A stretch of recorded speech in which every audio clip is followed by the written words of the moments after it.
Welcome to the Crystal Zinn podcast. I believe our bodies are a living map of the entire universe. All the answers reside within. Remember, you are sovereign, whole, and infinitely valuable. And the best gift we can give to the world is our own healing. Join me as we explore holistic tools, spiritual practices, and paradigms that are shifting the way people experience life, business, and relationships. I love to share education on the most recent medical research and cutting-edge technology on anatomy, neurology, trauma, development, and more to give us a foundation in understanding how to align, utilize, and upregulate our physical systems. Ultimately, this podcast is a witness and support to people on their journey of remembering, an inspiration for all of us to keep going, and a reminder that we are not alone. So, welcome to the Crystal Zinn podcast. Today I have Gwen Tinsley with me. Welcome, Gwen. Hi, thank you so much for having me. Thanks for being here. So, today's subject is going to be really potent, and you might feel it in your soul. And so, stay tuned because we're going to talk about something that affects all of us. We all have to sell our product or put ourselves out there or some type of exchange with what we do in the world. There's not a mommy that I'm in close contact right now that doesn't have a side hustle or a passion project, even if it's nonprofit. And there is a ick surrounding how we talk about selling our product. I also think that in my world, in the healing world, so thank you for being here, Gwen, and kind of sharing some insight for us in particular. Selling can seem like a juxtaposition or almost the exact opposite of a lot of things that we do in our world that can tend to be spiritual, service oriented. And so we're going to talk about everything that surrounds our mind stories, the way we present ourselves in the selling industry, as well as especially for women, and what comes up to create blockages there. And I'm really excited to pick Gwen's brain about that. So stay tuned for that. I do want to tell you, Gwen, before I introduce you, the first thing I do on my podcast is tune in. So if you're in a place where it's safe to do so, and I'll ask Yeah. Gwen to join us, we'll just close our eyes. Take a deep breath. And if that deep breath didn't come easily, that's normal. What we're going to do instead is observe your inhale. And then make a conscious effort to relax on the exhale. And then simply observe your next 3 breaths. And as you're doing this, notice the parts of your body that are coming in contact with the surface beneath you.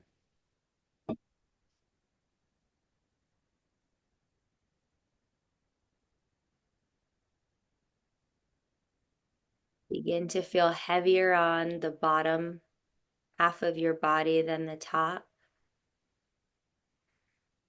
Feeling the gravitational pull. And just allowing more, allow your body to settle, allow your inhale more space. Relax your jaw. And as all your thoughts settle, trust that they'll come back up for you when you need them. Just a practice and trust. Don't grasp, don't hold on. We will practice in our daily lives, just channeling more in the present moment. And then when you're ready, take a final breath. A little stronger exhale. Blink your eyes open and come back. So as you start to assimilate back, I want to tell you a couple things about Gwen, and then I'll let her have the floor because she has such a beautiful voice. She's a wife, a mom, and Boston Terrier lover. So that's really fun. I love how she said she's a corporate dropout because I have talked to so many, especially women, who have a different verbiage for the same thing. Um, and CEO of Grit and Tenacity Consulting, helping small businesses grow. I'm gonna actually let you talk for a second so I don't rattle off the rest of this. and tell us who specifically you end up helping the most. Well, first of all, thank you so much for having me. And that was just such a beautiful ritual. I feel so centered, and I just know that this is going to be a powerful message. And appreciate you for having me. So, thank you.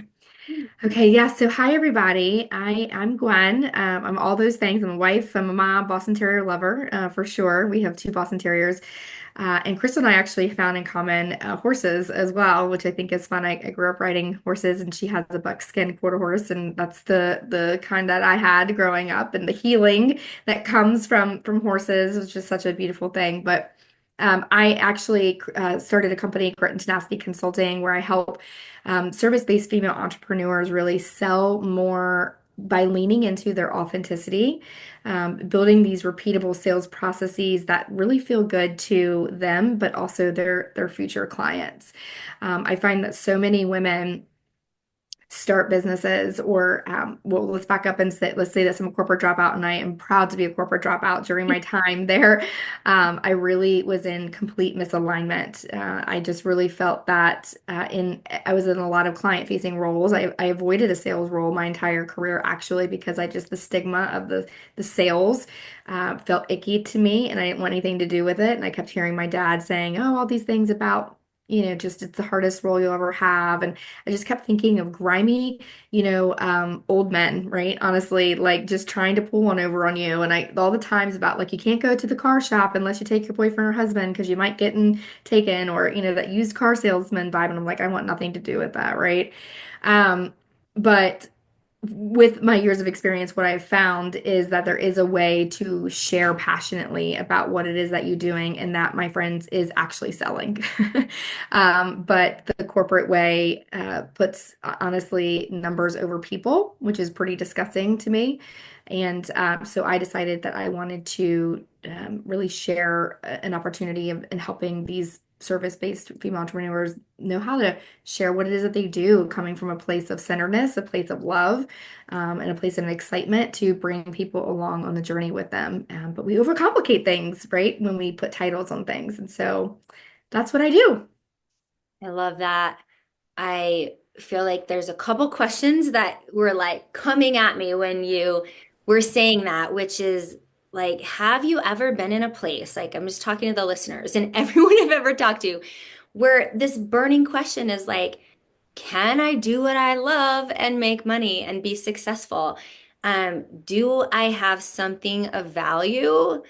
And three, is there some other way of doing this that doesn't feel, I just love your word icky. That can be the word. Is there some other way of doing this where I don't have to feel like this word came up last time we had a podcast, exploited or Mm. self-abandoning?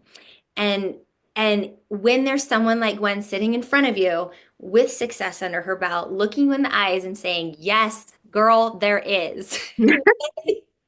Then you're like, talk to me. Like, talk to me about the thing. Yeah, that's such a powerful question. And what I will say is entrepreneurship is the best way to put, and I think we talked about this, a mirror in your face. It's the best way to understand what you're really good at. And it's also a great way to exploit your weaknesses a little bit, right?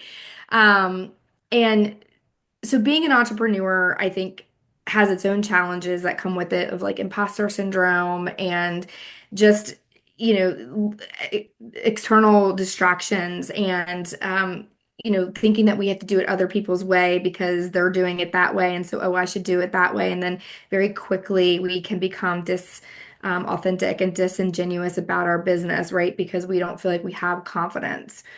So where I feel that let me back up and tell you this too, is like I've been having a lot of conversations and working with a lot of female entrepreneurs around their sales conversations, that piece of it, right? So I think so often we as women and female entrepreneurs, I'm a corporate dropout. Well, I knew my value to that business based off of the salary that I was given, right? And the title that I was given. I know my value in my home based off of the feedback that my son and my husband give me, right? I know my value to my friends based off of the feedback that they, give me. But all of a sudden, we decide as females that we want something of our own, and maybe we don't want to be in corporate, and maybe we don't want to have to choose, between family life and having a career, and there's different phases. I mean, I went through a phase of being in business for myself because I felt like I needed to have an identity outside of becoming a new mom. I didn't want to, that was something that was hard for me, right? And so I immersed myself in that piece of my business because that I just needed to hold on to something that I had control over versus something that I felt like I didn't have control over. If you know, having a newborn is like a whole new thing. You're so out of control with that. I know nothing.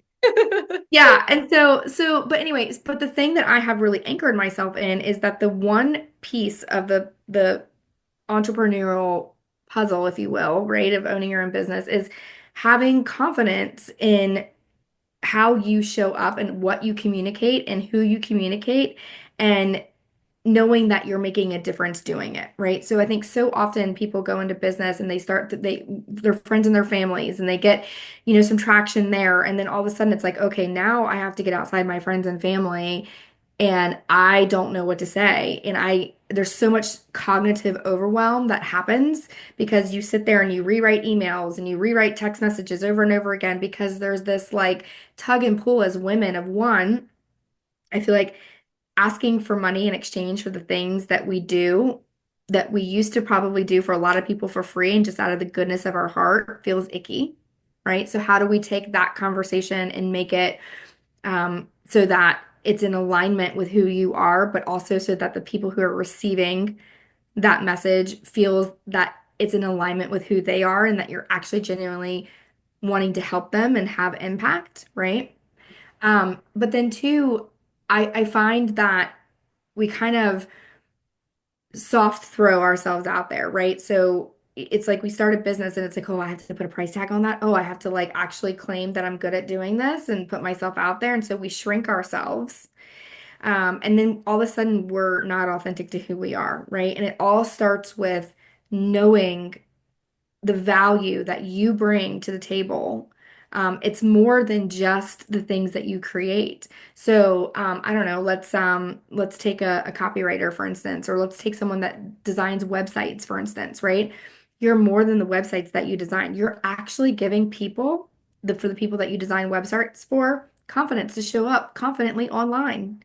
That's what you're selling. You're selling confidence. You're selling, the ability to attract the right kind of clients that they want to. You're not just building a website, but so often we focus on the one thing, the deliverable, and we don't take it to the next level and really internalize that, man, I am giving this person confidence. I am giving this person power. I am giving this person, a step up in this world through my website, through my copywriting. Yeah, I love that. So, like going back to what is the emotion I'm selling, not just the deliverable or the product. It's like, what's that empty need here that this person is missing and they're kind of flailing, and what bucket does that fill? And that's a great way to get back to your personal value add, I guess. When your mind goes into that fear and you have to be out there and you're like questioning everything, that is such great advice, and one of probably a million ways you have to come back to that Yeah. value add. What is it I'm actually providing? What are they missing? What's their like it's almost like if you could go to your client and be like, what are you feeling? What do you need? And then they told you, it would probably just naturally flow out of you, Yeah. right? Well, it does. And, I'll tell you one of the other disconnects I had working in corporate is I would hear all the time, feelings have no place at the table, at this conversation at the table. And it never made sense to me because I'm like, but we are human beings. We are wired for connection, and feelings are what drive us. Feelings are what enact change. Feelings are what motivate people to want to buy something. I mean, you don't buy the diet pill because you want a diet pill. You buy the end result of feeling skinny, sexy, and amazing in the, body that you're in, right? And so that never made any sense to me. And so I'm so glad that you brought up feelings because it is at the core of every sales conversation that you should have. And really if you can connect what it is that you're selling to an emotion, Mm-hmm. then you have the Holy Grail. I love that. Emotion, it's energy and motion. And so it seems like you're dead in the water if you don't utilize that natural human tendency. One phrase I really love that when I left, the first time I left, and I will use corporate as the same analogy to like maybe just a known proven structure, right? That someone else has built that you tap into versus like flailing yourself into the unknown of the universe. Yeah. There's a difference between like getting a job and like entrepreneurship is like you're out there in the galaxy floating around and you're like, do I need fins? Do I need feathers? Is that a planet? Is that like it's just like so there's this known model too in yoga instructing, also in the coaching world. And I remember the first time I left that to put myself out there, I was terrified. And my friend said to me, a much wiser, older friend said, think of it this way. Your value goes with you. And I was like, oh my gosh. And I was so little. I was early in my 20s and I never thought of that. And I know it probably sounds crazy to saying that to you and me right now, but it seems like that is a very real thing for a lot of people, especially when they need your help and stuff. It's like you didn't even realize unconsciously that your value was in your picture on that company's website, or like you said, that title, that salary, that in the funnel, in the model, you have a assigned value. But actually, when she said that to me, I was like, oh my gosh, like if it's in here, if my value's in here and I walk over there, I can still feel it. What? It changed Yeah. everything for me. Yeah. And it's so interesting because when we do work for somebody else, whatever that looks like in whatever scope, we have other people. It's almost like the fact that they hired you is validation that they think that you're valuable, right? But then the minute that we don't have somebody attached to that, it's very scary. And I myself, had a journey where I had to center myself and go, yeah, I do have the proof. In fact, one of the things that I do, even in my own everyday life, is I journal and I say that the two things every day that I'm proud of myself for doing because I want to retrain my brain to look for the evidence that like I am capable, I am doing it, not the evidence that I can't, because I think we so naturally go to the fear factor of all the things that could go wrong, but we need to train our brains to look at the things that have gone right. Have you been looking for the adventure of a lifetime? Join me, Elizabeth, and Rachel this June in stunning Sardinia, Italy for a yoga and adventure retreat. My heart has been calling me to this part of the world for a really long time. Connect with your mind, body, and spirit while exploring breathtaking landscapes, rock climbing, boating trips, and more. Early bird pricing is available until January 31st, 2025. Email me, visit my website, or check out my Instagram at Crystals and Yoga for more details. Let's make magic together in Sardinia. That totally reminds me of something that I didn't even think of before. My brother told me also about like asking for the seller the money. He was like, think of it this way. If you don't ask, like if you ask for less money or you don't ask and they say no, you missed out on what, say $600. But they would have paid me 5,000, then you miss out on $4,500 Mm-hmm. by not doing the ask, right? I probably said that all convoluted, but the point was if you don't open your mouth, you miss out on so much more than if you do and you get a no, and that was the point. So if That is, yes, I agree with all that, but there's like still getting over the ickiness of asking for the sale. Like even when like you phrase it that way, I was like, ugh, like that sounds icky and scary to even me, and I'm a salesperson, right? Yeah, like I don't want to do that. I don't want to ask somebody for the sale. I mean, what does that look like, right? Like, so do you want to buy? So like, are we moving forward with this? Like, well, you can you give us a way to think about it instead of saying sell or ask, yeah. reframe that for us. This is like I just got a gut fiery feeling in my gut. So, and I was just told recently that that is like discernment. So, okay, here we go. Um, so when first and foremost, you have to be personally so convicted that what you have to offer is going to change people's lives or does change someone's life, right? through your services. But you have to be so convicted that those people are worst off in their lives by not having what it is that you have to offer, right? So you're on a conversation and all you're doing is sharing this beautiful gift of an opportunity that they can take. That's what you're doing. You're sharing about, it's like it's like negligent almost. Like if I knew that I had a solution for cancer, let's just, right? And I didn't share it, oh my God, like that would be negligent, right? And Yeah. so you have the solution to somebody's problem that feels as much as maybe, walking through cancer, maybe just depending on what their problem is, right? Like, and you have a solution for that, and you're just going to sit on that and not share it with somebody, then my friends, you're being negligent to your business, you're being negligent to your society, to your community, right? And so you have to be so convicted that what you're offering is valuable and it works and it makes impact and it changes people's lives. So that's first and foremost. Okay. If you are not, then I say that you probably have some inner work that you need to do, or you need, and again, this ebbs and flows in everybody's business because we get so worn down, we get so just worn out by people, to be honest with you, right? Through the sales conversations and people not doing what they say that they're going to do, or we think that we had a fantastic conversation, we met our next best new girlfriend, and then they ghost us, right? And then we go, oh my God, what happened? Was it me? All the things, right? And so we have to compartmentalize it and say, you know what? I offered that person a gift, and it is up to them whether or not they choose to open it. I love that so much. And there's so much you just said in that core alignment principle because one, you got to keep it. That might drive a lot of people right back to the drawing board. That says what I have is not in alignment with my gut fire and whatever. And that may lead you to a whole nother like I don't know, like self-discovery and Yeah. like deep dive and stuff. And if that's principle one, then that's worth it. And two, also the second point I want to make in that is you said, and that's ever ebbing and flowing and changing. So what if that was okay for that to be your method? What if every time you realized, oh my gosh, I need to realign and ask myself this question again?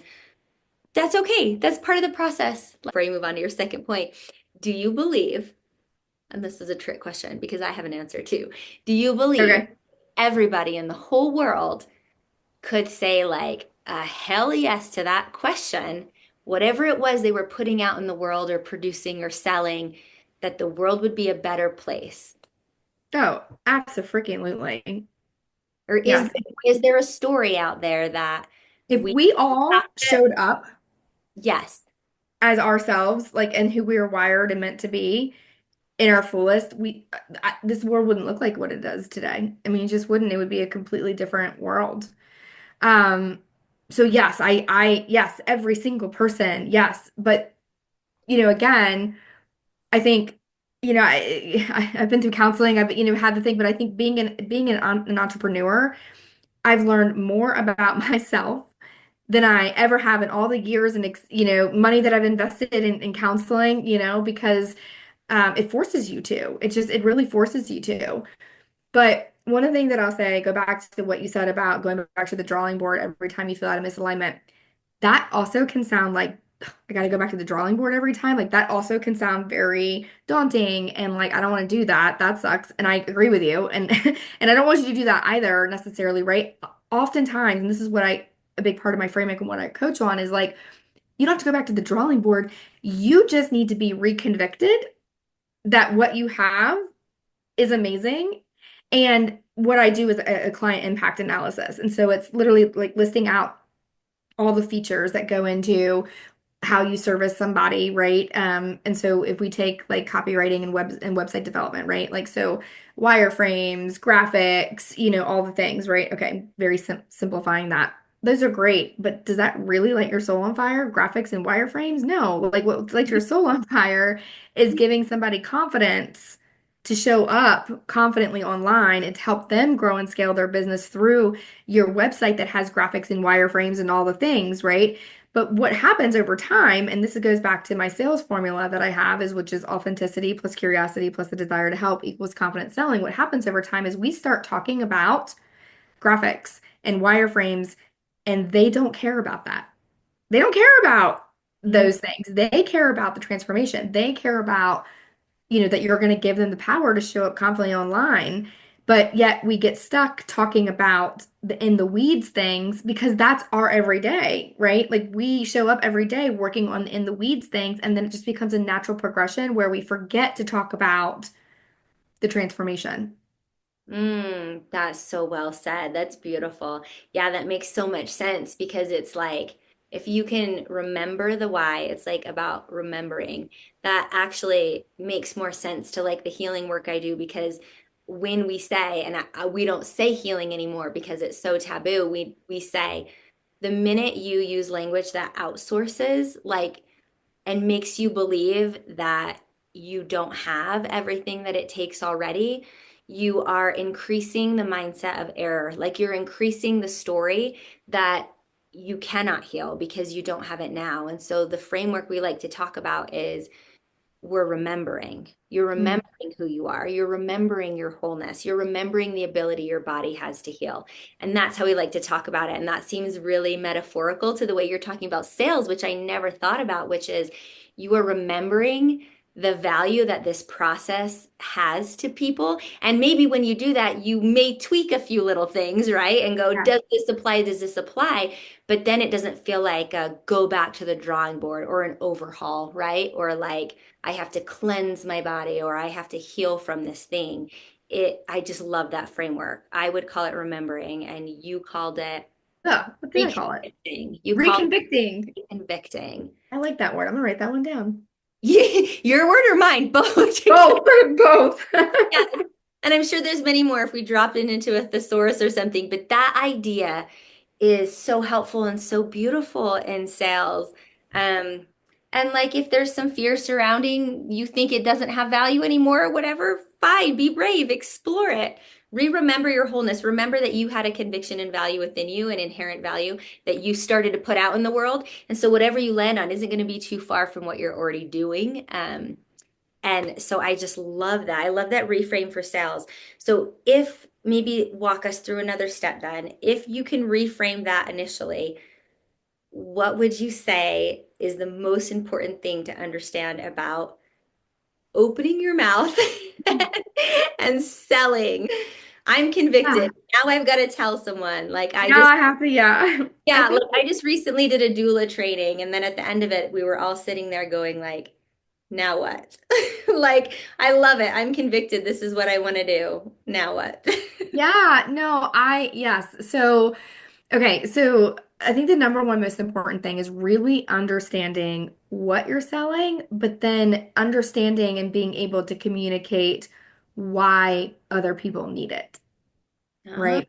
So, and that's actually one of my signature trainings that I offer, but you know, it's understanding that you have this amazing thing and you don't have to word vomit everything that goes into that amazing thing. All you need to understand is what it provides other people at an emotional level, at a transformation level, and talk about those things, right? So I think that we just get too bogged down in the details in our sales conversations, thinking that people care. And I think the other part of that is like sometimes with imposter syndrome, and especially with women, right? And when we get intimidated, it's like we want to um, tell you how smart we are by listing out all these things, right? And really what it tells the other person is that you feel like you need to overshare because you're intimidated, right? Or like that you don't have a lot of confidence. And so it's all about, people want to be like people want to be led. Okay, so if they had a solution to the problem, they would have already fixed it, but they don't, which is why they're spending time with you to learn about your solution. And so they want to be convicted in your confidence in yourself. That's confidence, breeds confidence, and confident people want to work with confident people. And so, gaining confidence in your sales conversations is critical. Yeah, and I also hear you saying simple, like Simple. the simpler, the more simple, the more embodied, um, Yeah. is another word for confident, then the better results and the better you're going to convince them. Yeah, because that's going to feel intimidating to them too if you're overwhelming them as Yeah. well. I'll give Uh, you another quick example yeah. that maybe even taking it more outside of just even business, but in real everyday life. So we go to one of our Bostons, who I love, but he's cost me a fortune. I've like paid for that dog 10 times over, I feel like. But anyway, I digressed. And I'm sure, the horse bills in the world there, I can't even imagine. But Yeah. um, so we go to a vet, and there's one vet that I trust implicitly, and there's another vet that I cannot stand seeing because of this one thing is that this one vet that I cannot stand seeing, in fact, I've actually like I don't want to see her anymore. She's talented and skilled, and I'm sure she could diagnose my dog. But when she comes in and she talks at me, that's what she does. She talks at me, not to me, right? And she rambles off like I'm a veterinarian encyclopedia of things, and I'm like, so what is wrong with my dog? He has a urinary tract infection, but you needed to tell me about all of his a million blood cells that affect blah blah blah blah blah and blah blah blah. And I'm like, I don't care, just what's wrong with my dog and can we fix it, right? And so I don't have confidence in her because I leave more confused with Mhm. more questions than I'd have answers versus the other veterinarian that I love that comes in and is like, okay, here's what's going on and here's what we're gonna do. Right. So just as an overall. Yeah, especially when you're talking, I'm thinking, especially when someone is in a vulnerable state, that is like 99% of the time what they need. And I think, I don't know, maybe it's worth pondering because maybe some of the listeners have heard about this, or maybe you'll run into this, but there's different types of personalities and a lot of times the ways that they're convinced and a lot of tactics, which you probably know. I know you know all about, but I wonder if the listeners have heard about, which is like appeal to authority, right? And like then your embodiment, like there's all of these tactics, right? That one may use eventually on their sales page or in like a comprehensive marketing strategy, right? And what Gwen just said is so, so, so important because all of that goes out the window and none of that actually matters in the moment with someone who needs a solution or someone who's feeling vulnerable. And that's 99% of the time. Once you are in a room with someone or having the conversation or someone's, in your service or on your table or whatever it is, 100% of the time you're in that moment now. You're in that moment where your embodiment and your simplicity and your confidence is going to be everything and your conviction and your solution. And as you're talking, I'm just thinking of so many beautiful, like expansive ways to think about what you do is like, yes, I've got a specific company. Yes, sales. Yes, Gwen. And this applies when you're a mama. You know what I mean? This applies when you're a wife. This applies in your community service. This applies in the way you show up in maybe if you attend a religious group. Like this applies in your life. I think in a lot of places. I wonder how this is showing up in your mamahood right now. Like how is your entrepreneurial skills and sales too positively affecting you in your home? Well, it's so interesting that you're saying this because one of the things that I really help start the awareness on around the ick of selling, right? Because there's a lot of stigma around a salesperson and selling. And, but if you have a business, you have to have clients in order to fuel that business. And so selling is just like a part of it, but it's not a very talked about component of the business. Everyone's talk about marketing, right? Because that feels better. We're getting those likes on Instagram and things, but that's not putting dollars into your pocket, right? So I'm always like, okay, all the time, effort, and money that we spend on marketing and we spend not even a third of the same amount, time, effort, and energy, our money on the sales conversation, is just enough to make me almost nauseous. But what I will tell you is that we sell ourselves every single day. So every single person that is listening right now, guess what? You are a salesperson. Like you wake up and your feet hit that ground and you exude sales skills every single day and you don't even know it. But like getting your kid out the door, in a happy manner is a sales is a sales skill. It is. It's negotiation. It's a sales skill. Tonight I don't want to cook dinner, so I've already, been selling to my husband that like, can we go out to Mexican or can we, what I mean, that's a sales conversation, right? I mean, literally we overcomplicate selling in our business and to your point, we do it all day every day, but we don't say, all right, time to put on my sales hat to have that conversation. We just are who we are, communicating with those around us, getting our way or not getting our way, just based on circumstances. But it's persuasion. It's helping people understand or see a different perspective, right? And really helping them have a different thought. And so yeah, I mean, we sell every single day. Misty, I like what you're saying right now. We can take all these scenarios in our normal life and say, we're selling, like, so you should have confidence. And then we could apply it the opposite way too. And Gwen is saying, selling has a different connotation. You're showing up, you're presenting, you're convincing, you're embodying, you are questioning what is the best thing to do in this scenario. Like in the morning before my kids go to school, I like to read them really complex, like philosophical, like Pythagorean or Marcus Aurelius or like Gandhi stories, but simplify them into kid stories. And I don't have to do this. They're all over the internet, so I don't want to take credit for that. But you can look up like a kid story of, something complex. And it reminds me of this what would it be called? Not quite a parable, but where it talks about this story from Marcus Aurelius, which is what's the right thing to do, when is the right time to do it, and who is the right person to do it to. And the answers after this long story, if you want to look it up, it's the parable of the king. But the short answer to the long story, which I read my kids, was the right timing is always now. The right thing to do is always whatever is the right thing to do in that moment, and the right Yeah. person is who's ever in front of you right then. And so I feel like what Gwen is saying is like sales could also be that the right thing to do in the moment with conviction, which is what you're doing as a mama, right? Which is all the things that you are considering anyways when you interact Yeah. with anybody in your life. So it could just be called how I'm presenting myself mindfully in the moment. If you don't Yeah. like the word sales, because as soon as I'm in front of someone, right, and they're pregnant, and I am in the present moment going, oh, I loved being pregnant and I loved having a doula when I was pregnant. In fact, I do doula work because I'm so passionate about women knowing about things they didn't know about and not being stuck in scary situations where their husband doesn't know what to do and then they sustain trauma in the birth, or maybe they want to have a different experience in this birth, and just having a woman in your corner advocating for everything you said you want and teaching you how to advocate for yourself. And I love this work. And that is sales. That 100%. That was I was like, oh my God, I'm not pregnant, but I want to doula. Yeah. Like, I want like to hire you, yeah, Win. just be in my corner. No, I could not agree more. And one piece, if you listen to that sales formula, the authenticity plus curiosity, but here's the trigger, plus the genuine desire to want to help others.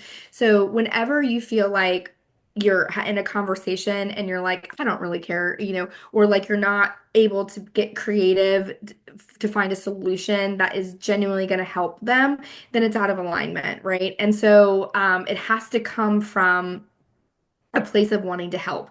If we You say are, these things really quickly while I write them down right now so that the listeners can ponder on it. Because yeah, you're talking so beautifully. I just want to have that beautifully in my brain. Say it, say the three things. okay, it's authenticity. Authenticity, Yep, plus curiosity, curiosity. plus the desire to help Oh, equals confident selling. mm,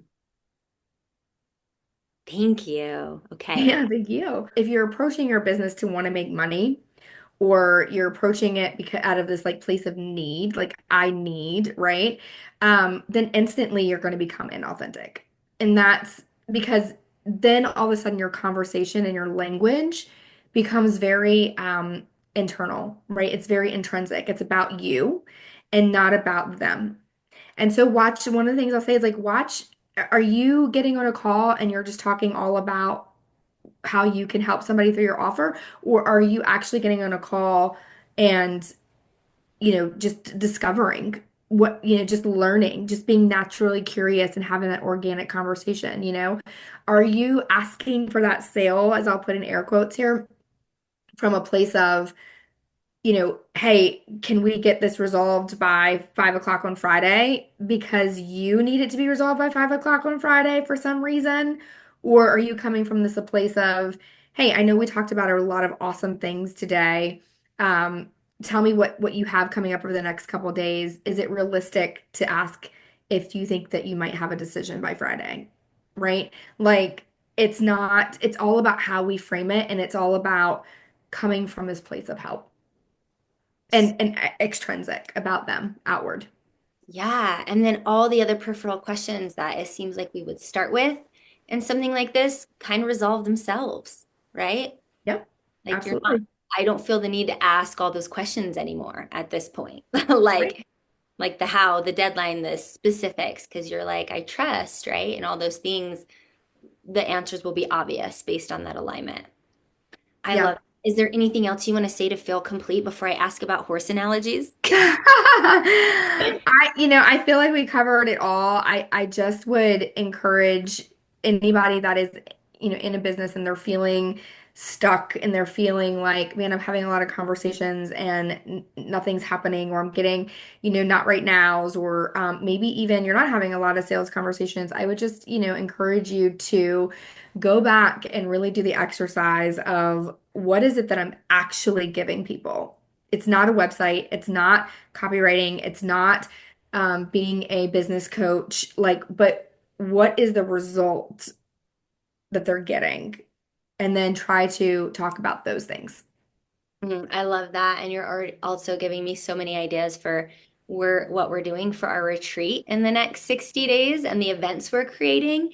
And it's totally a beautiful reminder for me to drop back into like the why and what we're offering these people at the retreat and why I think it's so powerful as opposed to like, just saying the things I want them to hear, being like, I really want you to come.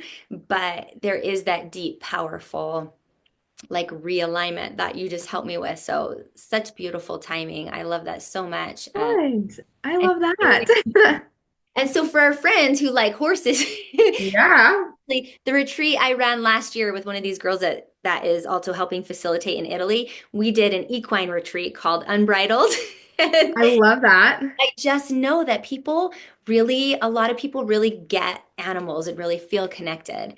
And it heals their soul. So when me and Gwen connected on that, the OG horse, her horse as a child that she grew up with was the same color horse that I own now, which is a beautiful color and a little more rare. And so we were like, oh my gosh. And so I said, what are some amazing horse analogies for business?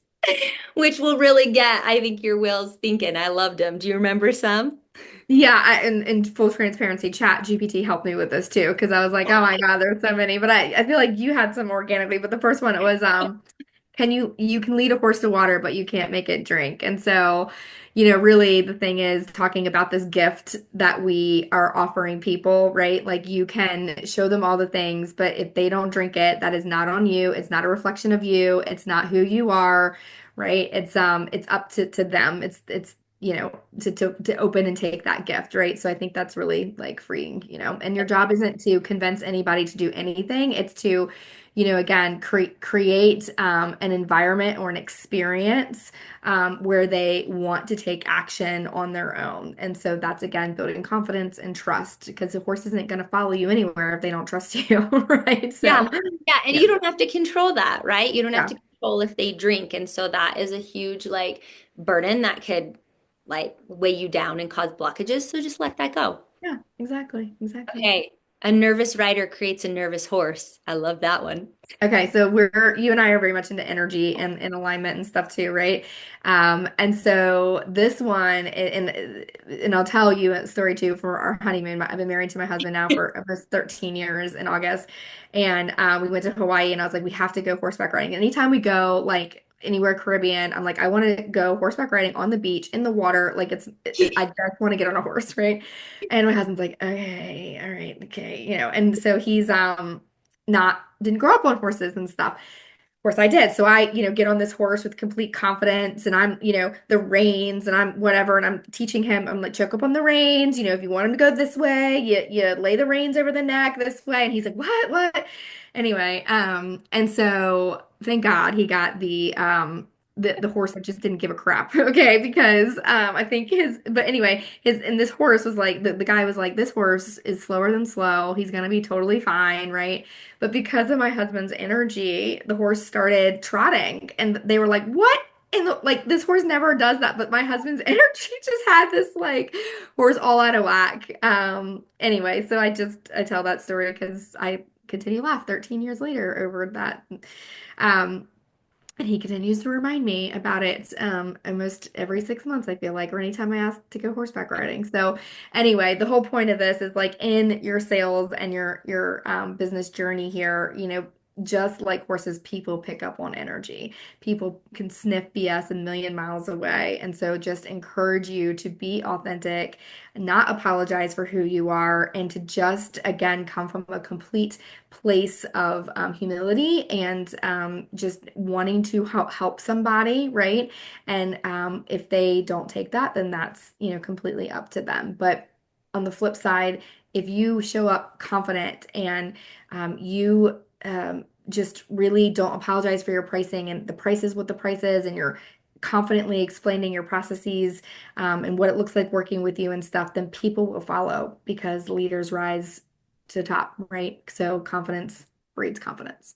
Yeah, and I really love that one because it also reminds me of your curiosity piece of that three-word formula. Because if you're curious, then you are going to show up in humility. You're not going to compromise on your basic rights and your boundaries and your value, but that curiosity is just so invitational. That Yeah. energy. One of these horsemen I really like to work with said one day, ride what is. Like when you get on that horse, yeah, and this analogy about having a plan is interesting, but I also want to tell you about this because you want to have a plan. The other analogy her chat GPT came up with is riding without a plan is just a trail ride. So maybe you can tell us about that if you have some words about that. When I was thinking about that, I was like, yes, have the plan. And also, the curiosity piece brings you back into the present moment because you still have to ride what is. You still want to have your plan, but you can't, like you said, get on that horse that they gave your husband and be like, oh, well, I was planning like this 4 hour race, or endurance ride or like whatever. Like, you also have to see what's showing up for you Yeah. in that moment. So, So I love the trail ride one. So it's riding without a plan is just a trail ride because, I think about like how I want to feel in my business, right? And so I want to feel consistent and like show up and know that I have control over things, right? Like I'm getting on this horse and he's going to follow in line and we're going to be able to enjoy the scenic view because I'm not worried about him bucking me off or, going awry, right? Like, yeah, I think most of us in our business want to feel like we can show up and it's going to be as predictable as it can be, right? That we're in control. And that starts with really the analogy of like, great, well then you need some systems in place. You need to have some structure around your sales conversation versus do you want to feel like, holy crap, this cow is going to throw, or this horse is going to throw me into a cow patty. Yep, fresh cow patty. That happened to me. Yep. story. Because I didn't have a system in place on checking my saddle and making sure that things weren't, so his girth was girth, is that right? Yeah. Is that right? Yeah. It's been so long. Okay. Yeah, it was twisted and so it was cutting into him and I didn't know it. And so anyway, because I didn't have a strategy or system to check my equipment, right? Like I had the opposite wild ride, frantic, didn't feel great, certainly didn't smell great. And so which one do you want in your business? I love that.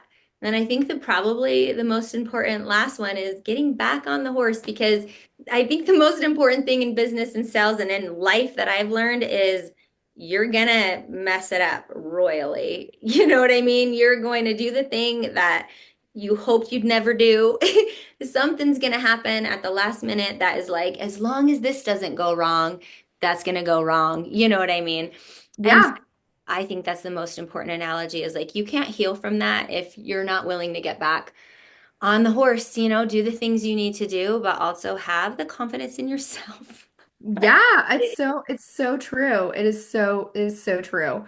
And I love the horse analogy. I think that's a really fun, just really fun. And thank you for that. That made So my whole yes, thank day. you for letting us do that at the end.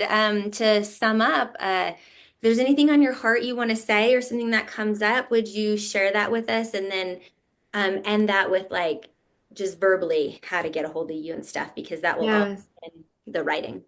What I want to say is when I first started my coaching business, it was to sit in a specialized area that I'm good at, which is sales and coaching. Since then, my mission has become more of helping women continue to stay in business. Women say yes to business. I truly believe that we are the new backbone of America, and the things that keep us stuck a lot of times are getting those new clients and consistent revenue and the sales conversations. And so my mission is to really champion women to become the best versions of themselves and to apply that in their businesses and in their sales conversations. And so, if you're struggling and you have a business and you want to chat, you can look me up on Instagram. It's Grit and Tenacity Consulting. You can email me, gritandtenacityconsulting@gmail.com. Or you can go to my website, which is gritandtenacityconsulting.com. And I have some freebies there, just a conversation guide that's packed with helpful scripts and just things to say to make your sales conversations feel really good. That's so beautiful. Well, thank you so much. I really appreciate that. If anyone needs a minute to digest, I'll hit the gong and you can listen till the end of the sound. But once again, thank you, Gwen, so much. Thank you, Crystal. I appreciate it so much. This has been so, so fun, really, truly. So fun to connect. A yin practice is to make sure you've completed one thing before you go on to the next. So that's why I'm just going to hit this. We may just listen for a couple seconds with our eyes closed, but if you're also listening to this podcast, just feel complete. Kind of picture a door closing, right? Before you move on to your next thing. So we're just responsible and efficient with our energy. I So love it. thanks for being here today, Satnam.